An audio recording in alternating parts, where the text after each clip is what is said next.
অন্তর্বর্তী সরকারের সময়সীমা নিয়ে মন্তব্য করবে না বেইজিং, এই বিষয়ে সিদ্ধান্ত নেবে বাংলাদেশের জনগণ, এই মন্তব্য করেছেন চীনের রাষ্ট্রদূত ইয়াও ওয়েন।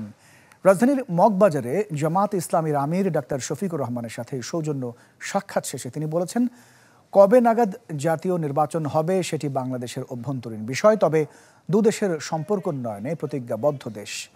তিনি জানিয়েছেন, বিনিয়োগ সহ বেশ কিছু বিষয়ে কথা হয়েছে জামাত ইসলামের সাথে।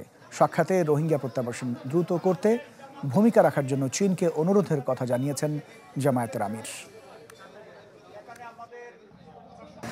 আমরা আশা করেছি এবং আমরা অনুরোধ করেছি তারা যেন বাংলাদেশে তাদের ইনভেস্টমেন্টকে আরও বেশি ইনক্রিজ করেন। আমরা আশা করছি যে তারা এটা সক্রিয় বিবেচনায় নেবেন।